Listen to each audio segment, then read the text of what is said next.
Hello दोस्तों, आज की हमारी कहानी की लेखिका हैं रुचिका शर्मा। चलिए दोस्तों, कहानी शुरू करते हैं। रीमा, जल्दी से जूस दे दो, बहुत थकान हो रही है। आशीष ने अपना पसीना पोंछते हुए कहा। हाँ, अभी लाई, कहकर रीमा रसोई में चली गई। ये आशीष का रोज का काम था। अगले दिन आशीष बोला, सुनो रीमा, मेरा कॉलेज का दोस्त मनीष अपने अपार्टमेंट में शिफ्ट हो गया है। वही जिसके बेटे के जन्मदिन पर हम गए थे, आज मिला जब मैं जिम से आ रहा था। वह तो झल्ला सा है, लेकिन उसकी बीवी गजब की खूबसूरत है। आशीष बोला। हमें क्या, बह जाने और उसकी बीबी जाने, रीमा बोली। तुम जल्दी से नहा लो, मैं नाश्ता तैयार करती हूँ। रीमा नोट कर रही थी कि आजकल आशीष जिम में ज़्यादा देर लगा रहा है। अतः एक दिन उसने पूछ ही लिया, क्या बात है, देर कैसे हो गई? आज क्या खास बात है? जिम से पसीना पसीना होकर आए, फिर भी चेहरे पर अलग ही खुशी झलक रही है। रोज की तरह अपनी थकान का रोना नहीं। रीमा ने चुटकी लेते हुए आशीष से कहा। क्या मैं रोज थकान का रोना रोता हूँ? अरे, अपने आप को फिट रखना क्या इतना आसान है? कभी जिम जाकर देखाओ कि अपने आप को मेंटेन करने के लिए कितनी मशक्कत करनी पड़ती है। लो, हो गए शुरू। मेरी तरह दो बच्चे पैदा करो पहले, फिर फिटनेस की बात करो मुझसे, रीमा ने कहा। पर आज बहुत देर से आए, कोई खास बात? नहीं, कुछ खास नहीं, आशीष बोला। अरे भाई, मेरे दोस्त की पत्नी जिया जिम आती है आजकल, तो बस बातों में टाइम लग गया। क्या एक्सरसाइज करती है, तभी इतनी फिट है, कोई उसकी उम्र का अंदाजा भी नहीं लगा सकता, कहकर आशीष नहाने चला गया। रीमा को आशीष के इरादे नेक न लगे। अब ये रोज का काम हो गया था। आशीष रोज अपनी बेटी को स्कूल बस में छोड़ने जाता, उधर से जिया अपने बेटे को लेकर आती। दोनों बातें करते और देर हो जाती। कभी आशीष स्विमिंग पूल जाता तो जिया वहां मिल जाती। जब रीमा उन्हें आते बालकनी से देखती तो कुड़ जाती। कुछ दिन पहले अपार्टमेंट में न्यू ईयर पार्टी थी। दोनों दोस्त अपने परिवारों के साथ पार्टी हॉल में आए। जिया को देख आशीष के चेहरे की मुस्कुराहट दुगनी हो गई और रीमा उन्हें देखकर अपनी सहेलियों की तरफ बढ़ने लगी। ये मेरी सबसे अच्छी सहेलियां हैं, हम उन्हीं के साथ रहेंगे। तुम्हारा दोस्त तो झल्ला सा है, पर ये लोग तो बहुत अच्छी हैं, आशीष बोला। बस वो दोस्त ही झल्ला है, जिया को देखो, आज भी कितनी सुंदर ड्रेस पहनकर आई है, पूरी फिगर निखर कर आ रही है। और उस लंगूर को देखो, वही कपड़े जो ऑफिस में पहनकर आता है। रीमा आशीष को वहां से खींचकर ले गई। आशीष था तो रीमा के साथ, लेकिन नजरें जिया पर ही टिकी थीं। जिया भी आशीष की प्लेजेंट पर्सनालिटी से बहुत प्रभावित थी, सो जब आशीष उसे देखता तो मुस्कुरा देती। उसका अपना पति तो किसी चीज का शौकीन नहीं था, उसे तो पार्टी में भी खींच कर लाना पड़ता। ना तो वह कपड़े ढंग से पहनता, ना ही जूते, जबकि जिया हर वक्त तो मौसम के हिसाब से बनी ठनी रहती। तभी तो आशीष मनीष के लिए लंगूर के हाथ में अंगूर बोलता। एक दिन आशीष ने मनीष की फैमिली को डिनर पर बुलाया। रीमा कहने लगी, जब तुम्हें अपना दोस्त तो पसंद ही नहीं तो क्यों बुलाते हो उसे? आशीष बोला, अच्छा नहीं लगता, इतने दिन हुए यहाँ आए उन्हें, हमने एक बार भी अपने घर नहीं बुलाया। तो उन्होंने कौन सा बुलाया है? रीमा चिढ़कर बोली। संडे को जिया पूरे परिवार के साथ आशीष के घर थी। जब आशीष ने उससे और बातें की तो वह उसके नॉलेज को देखता ही रह गया।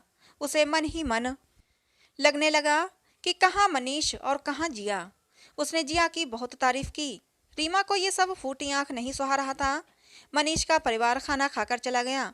उनके जाने के बाद आशीष बोला, जिया ने अपने बच्चों की परवरिश बहुत सही तरीके से की है, कितने सलीके से बात करते हैं और पढ़ाई में भी अच्छे हैं। तो हमारे कौन से कम हैं? रीमा का जवाब सुनकर आशीष ने चुप्पी साध ली। जब आशीष के घर अक्सर जिया की बात होती तो रीमा को जरा भी न सुहाती। उसे ऐसा लगता जैसे आशीष के दिलो दिमाग में जिया रस बस गई है। उधर जिया भी मनीष से अक्सर आशीष की ही बातें करती। कहती, कितना शौकीन है तुम्हारा दोस्त आशीष, हर वक्त हंसी ठहाके लगाता रहता है, सोसाइटी के कार्यक्रमों में भी कितना आगे रहता है, हर प्रोग्राम में उसका नाम अनाउंस होता है, स्पोर्ट्स में, कल्चर्स में। शायद जिया और आशीष एक दूसरे को मन ही मन चाहने लगे थे, इसीलिए दोनों अपने अपने परिवार में एक दूसरे की बात किया करते थे। मनीष का तो उस तरफ ध्यान नहीं पड़ा क्योंकि वह अपनी ही दुनिया में मस्त रहता, लेकिन रीमा मन ही मन जिया से जलने लगी थी। यहाँ तक कि अपने बच्चों से भी कहती कि जिया के बच्चों के साथ ना खेलें। जिया के बच्चे जब उनके साथ खेलने को कहते तो रीमा की बेटी कहती, नहीं मम्मी डांटेंगी। जब ये बात जिया को पता चली तो उसे बहुत बुरा लगा। एक दिन स्कूल बस जल्दी आ गई और जिया व आशीष दोनों के बच्चों की बस छूट गई। आशीष बोला, मैं कार से ड्रॉप कर आता हूँ। ओके, जिया बोली। लेकिन जिया का बेटा नए अंकल के साथ जाने को तैयार नहीं, अतः जिया भी उसके साथ कार में पीछे की सीट पर बैठ गई। आशीष ने कहा, Jiya you can come to front seat, I don't mind, Jiya ने कहा और कार की अगली सीट पर आकर बैठ गई। रीमा की सहेली ने जब ये बात रीमा को बताई तो उसके तो जैसे होश उड़ गए। अतः अगले दिन वह आशीष से बोली, बच्चों को स्कूल बस तक मैं ही छोड़ने जाऊंगी, तुम्हें वहाँ बहुत समय लग जाता है। आशीष को कुछ समझ न आया कि रीमा क्या कहना चाहती है, लेकिन जब वह बस स्टॉप पर गई तो उसे जिया फूटी आंख न सुहाई। दूसरी सहेलियों के साथ खड़ी बातों ही बातों में वह जिया को ताने मारने लगी। जिया को भी समझते देर न लगी, लेकिन क्या करती। पहले दिन वही तो उसके पति के साथ कार की आगे की सीट पर बैठकर गई थी। वह चुपचाप अपने बेटे को बस में बैठाकर वहां से चली गई। रीमा जब लौटकर आई तो देखा आशीष बालकनी में खड़ा जिया से जोर जोर से बातें कर रहा था। रीमा जिया के पास पहुंचकर बोली, जिया घर में ही आ जाओ ना, ऐसे जोर जोर से बातें करना अच्छा नहीं लगता ना। कहने को तो रीमा घर आने का आग्रह कर रही थी, लेकिन उसके चेहरे की कुटिल मुस्कान देखकर जिया समझ गई थी कि रीमा क्या कहना चाह रही है। अतः वह वहां से चुपचाप चल दी। पीछे मुड़कर देखा तो आशीष बालकनी से उसे हाथ हिलाकर बाय बाय कर रहा था। घर आकर जिया बहुत उदास थी। मन ही मन सोच रही थी कि रीमा की गलती भी तो नहीं, आखिर उसका पति है आशीष, पर स्वयं भी क्या करे। बस बात ही तो कर रही थी उसे। अगर उसे आशीष से बात करना अच्छा लगता है तो उसमें बुराई भी क्या है। क्या किसी के पति से बात करना गुनाह है। रीमा इतनी चिढ़ क्यों गई। एक दिन जब आशीष ऑफिस चला गया तो जिया ने रीमा को इंटरकॉम किया, रीमा इस रविवार तुम सब परिवार हमारे घर आओ ना, डिनर हम साथ में ही करेंगे। अब जिम ही बस एक मात्र ठिकाना था जहां दोनों मिल सकते थे, सो वहीं थोड़ी देर बैठकर बात कर लेते। लेकिन कहते हैं ना, इश्क और मुश्क छिपाए नहीं छिपते। सो जिम में आसपास वर्कआउट करते लोग उन्हें बातें करते, चोर नजरों से देखते और कभी कभी तो कोई टोंट भी मार देते। अब जिया को लगने लगा कि पानी सिर से ऊपर जा रहा है, अतः उसने अपने जिम का टाइम चेंज करा लिया। आशीष से बात न करने की ठान ली।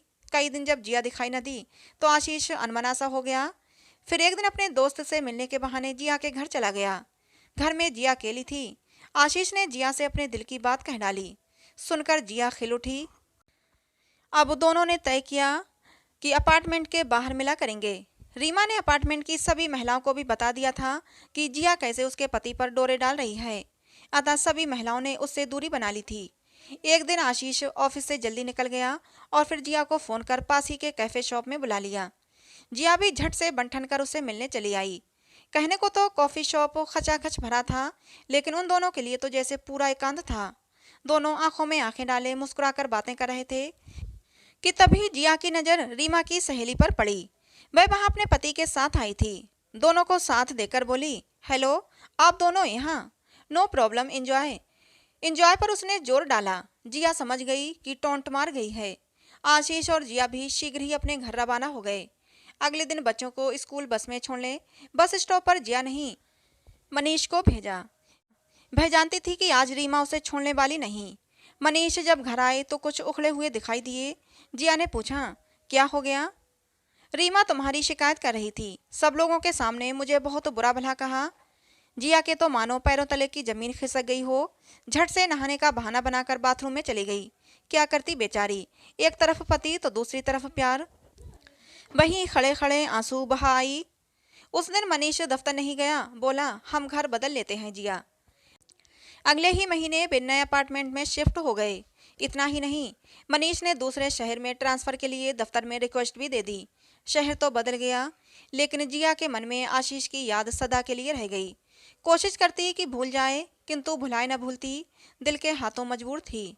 उसने तो सोचा भी न था कि कभी प्यार इतने दबे कदमों आएगा और उसके दिल पर सदा के लिए अपना राज कर देगा।